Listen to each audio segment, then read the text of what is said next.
Hi everyone, मेरा नाम याशिका है और आज की इस वीडियो में हम डिस्कस करेंगे जीन पियाजे के द्वारा दिए गई 4 बेसिक डेवलपमेंट स्टेजेस।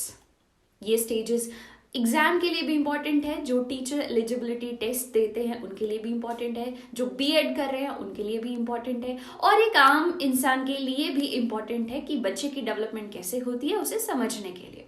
तो आइए इन चारों स्टेजेस की बात करते हैं। सबसे पहले हम बात करते हैं पहली स्टेज की और पहली स्टेज है सेंसरी मोटर स्टेज। जैसा कि नाम से पता चल रहा है, जहां पर बच्चे की सेंसेस और मोटर स्किल डेवलप होते हैं।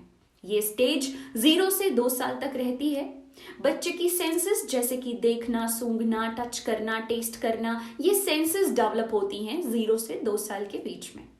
मोटर स्किल्स जैसे बच्चा पहले क्रॉल करना शुरू करता है, फिर वो खड़ा होना शुरू होता है, फिर वो चलना सीखता है और अपनी शरीर के बाकी डिफरेंट पार्ट्स को हिलाना सीखता है। जैसे कि पहले वो पूरी बाजू हिलाता है, फिर वो हाथ यूज करना शुरू करता है, फिर वो उंगलियों का इस्तेमाल करना सीखता है। तो ये हमारी सेंसरी मोटर स्टेज में होता है 0 to 2 years। इस स्टेज के दौरान जब ये स्टेज खत्म होने को आती है 1.5 से 2 साल के बीच में, बच्चा सीखता है ऑब्जेक्ट परमानेंस के बारे में। ये परमानेंस ऑफ ऑब्जेक्ट क्या होता है? जब एक छोटे बच्चे 1.5 साल से कम बच्चा जब होता है, उसके सामने कोई चीज पड़ी होती है, जब हम उसे गायब कर देते हैं तो वो उसके बारे में भूल जाता है। लेकिन 1.5 से 2 साल का जब बच्चा होने लगता है, वो किसी चीज से खेल रहा है और हम उससे वो चीज ले लें तो वो उसके लिए रोएगा, वो उसकी मेमोरी में रहेगा कि वो अभी उस चीज से खेल रहा था और वो गायब हो चुकी है। यानी वो उसकी मेमोरी में रहेगी चीज, वो ऑब्जेक्ट ऑफ परमानेंस है। 1.5 साल से कम बच्चा जो है वो ये चीजें भूल जाता है। मैं नहीं कह रही हूं कि एग्जैक्टली 1.5 साल में एकदम से ऑब्जेक्ट परमानेंस आ जाएगी, लेकिन धीरे धीरे ऑब्जेक्ट परमानेंस जो है वो पक्की होती है। तो towards the end of this stage object permanence बढ़ती है। दूसरी स्टेज की बात करते हैं। दूसरी स्टेज अकॉर्डिंग टू जीन पियाजे इज प्री ऑपरेशनल स्टेज और ये स्टेज हमारी 2 से 7 साल तक रहती है। प्री ऑपरेशनल स्टेज में बच्चा ईगोसेंट्रिक होता है और बच्चे ईगोसेंट्रिक होने का मतलब है उसे लगता है कि जैसे वो समझता है वैसे ही दुनिया चलती है और दूसरे लोग भी ऐसा ही समझते हैं। ये वो स्टेज होती है जहां पर बच्चे के अंदर भाषा का विकास होता है, बच्चा लैंग्वेज सीखता है। 2 साल से ऊपर का बच्चा जो है वो वर्ड्स बोलना शुरू करता है, फिर धीरे धीरे सेंटेंसेस बोलना शुरू करता है और वो प्रॉपर तरीके से बोलना शुरू कर देता है 2 to 7 years के बीच में। ये प्री ऑपरेशनल स्टेज है और ये स्टेज एक ऐसी स्टेज होती है जहां पर बच्चे के पास 2 कॉन्सेप्ट उसे समझ में नहीं आते हैं। अब हम समझते हैं ये 2 कौन से कॉन्सेप्ट हैं जो कि आगे वाली स्टेज में आते हैं, लेकिन हम उसको डिस्कस यहीं पे कर रहे हैं। ये सबसे पहले हम बात करेंगे कंजर्वेशन की। कंजर्वेशन क्या होता है? कंजर्वेशन होता है जैसे मान लीजिए आपके सामने 2 ग्लासेस हैं, एक चौड़ा ग्लास है और एक नैरो ग्लास है, पतला ग्लास है। आपने दोनों ग्लासेस में बराबर अमाउंट ऑफ जूस डाला है।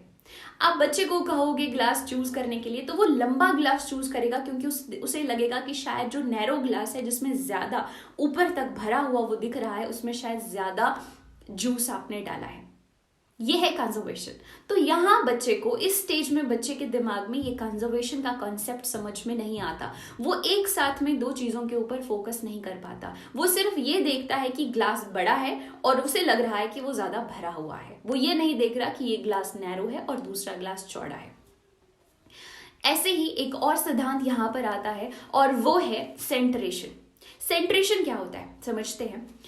आपके पास 5 ब्लॉक्स हैं, आपने उनको 2 रोज में लगा दिया, 5 एक रो में, 5 दूसरे रो में। एक रो में आपने ब्लॉक्स को लगाया, उनके बीच में जो डिस्टेंस था ब्लॉक्स के बीच में वो थोड़ा था, लेकिन दूसरे ब्लॉक के बीच का जो डिस्टेंस था वो ज्यादा था। जब आप बच्चे को पूछोगे कि कौन सी रो में ज्यादा ब्लॉक्स हैं, तो वो उस रो को चूज करेगा जहां पर आपने डिस्टेंस ज्यादा रखा था। हालांकि वो ये नहीं समझ पाएगा कि दोनों रोज में ब्लॉक्स बराबर हैं। That is called सेंट्रेशन।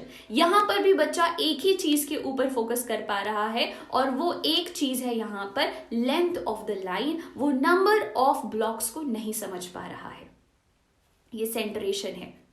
तो प्री ऑपरेशनल स्टेज में 2 से 7 साल के बच्चे के दिमाग में ये कॉन्सेप्ट्स पूरी तरह से डेवलप नहीं होते हैं। अब हम तीसरी स्टेज की तरफ बढ़ते हैं और तीसरी स्टेज अकॉर्डिंग टू जीन पियाजे is concrete operational. Concrete operational stage जो है वो 7 से 11 साल तक के बच्चे में रहती है। और 7 से 11 साल के बच्चे में सबसे पहले तो हम बात करते हैं सेंट्रेशन और कंजर्वेशन, जो भी हमने बात की। उसे सेंट्रेशन भी समझ में आता है, उसे कंजर्वेशन भी समझ में आता है। उसको ये समझ में आएगा कि दोनों रोज जो थी उसमें ब्लॉक्स सेम है, नंबर ऑफ ब्लॉक्स सेम है।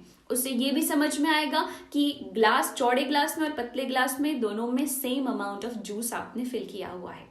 तो सेंट्रेशन और कंजर्वेशन दोनों कॉन्सेप्ट इस स्टेज में जाकर डेवलप हो जाते हैं। एक और चीज वो समझता है यहाँ पर, दैट इज कॉल्ड सीरिएशन, यानी चीजों को अरेंज करना। पहले आपने उसे कुछ ब्लॉक्स अरेंज करने के लिए दिए असेंडिंग ऑर्डर में, तो वो समझ पाएगा कि पहले उसको छोटे ब्लॉक्स रखने हैं और फिर उसे बड़े ब्लॉक्स रखने हैं। तो ये सीरिएशन भी उसे इस स्टेज में समझ आती है। लास्ट स्टेज हमारी है concrete formal operational stage. Formal operational stage जो है वो 11 साल से अधिक ईयर्स के बच्चों में होती है, और 11 साल से ऊपर जो बच्चा है अब उसकी फुल जो कॉग्निटिव डेवलपमेंट है वो हो चुकी होती है। वो कॉम्प्लेक्स प्रॉब्लम्स को समझ पाता है, वो लाइफ की कॉम्प्लेक्सिटी को समझ पाता है, वो इमोशंस को पूरी तरह समझ पाता है। उसके दिमाग में आर्टिफिशिज्म खत्म हो चुका होता है, यानी वो समझ पाता है कि इंसान ने क्लाउड्स नहीं बनाए हैं, सन इंसान ने नहीं बनाया है। ये चीजें भी उसे समझ, यानी उसे धीरे धीरे दुनिया की हर चीज जो है वो समझ में आने लगती है। वैसे क्या होता है कि हमारी कॉग्निटिव डेवलपमेंट तो हमारी थ्रू आउट लाइफ चलती रहती है, लेकिन यहां तक पहुंचकर मैक्सिमम हमारी जो कॉग्निटिव कैपेसिटी है काफी हद तक हमारी डेवलप हो चुकी होती है। तो ये 4 जो स्टेजेस हैं ये दी हैं जीन पियाजे ने। अब इसकी एजुकेशनल इम्प्लीकेशंस क्या हैं? देखिए, अगर किसी टीचर को ये नहीं पता होगा या एजुकेशन सिस्टम में हमें ये नहीं पता होगा कि बच्चा कौन सी स्टेज में है और उसे कौन सी चीज़ इंट्रोड्यूस करनी होगी, तो हो सकता है हम एडवांस चीज़ बच्चे को पहले पढ़ा दें, सिखा दें और बच्चा इन्फीरियर फील करे। या फिर ये भी हो सकता है कि जो कंसेप्ट पहले इंट्रोड्यूस करना था वो हमने बहुत लेट इंट्रोड्यूस किया और बच्चा दूसरों से पीछे रह गया।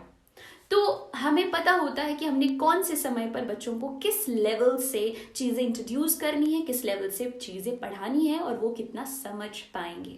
तो ये रही जीन पियाजे की डेवलपमेंट स्टेजेस की एजुकेशनल इम्प्लीकेशंस। आई होप ये वीडियो आपको अच्छी लगी होगी, कुछ एडिशन जो है वो आपकी नॉलेज में हुई होगी। अगर आप एग्जाम के लिए प्रिपेयर कर रहे होंगे तो होपफुली बहुत सारी चीज़ें यहाँ पे क्लियर हुई होंगी। अगर आप किसी एग्जाम की प्रिपरेशन नहीं कर रहे हैं और आपके घर में या आसपास बच्चे हैं तो आप समझ पाएंगे कि किस तरह से बच्चे की डेवलपमेंट, कॉग्निटिव डेवलपमेंट होती है। इस वीडियो को देखने के लिए आपका बहुत शुक्रिया।